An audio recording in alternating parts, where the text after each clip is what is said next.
formula di questa serata e anche quella dell'anno scorso consiste in questo: ai 5 finalisti abbiamo chiesto di preparare appunto un racconto di ispirazione storica su un aspetto del Palazzo Ducale, sia esso architettonico, mitologico, storico, in modo da poter creare una specie di circuito culturale e letterario in alcuni posti salienti di questo straordinario edificio.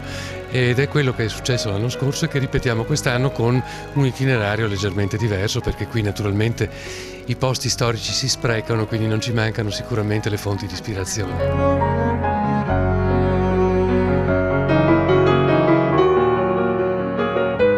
Voleva sempre di più, voleva tutta Venezia, tutta per sé. C'è questo drappo nero che svetta alle mie spalle e diciamo che è il simbolo dell'esistenza di un uomo che ha tradito la Serenissima e ha tradito Venezia.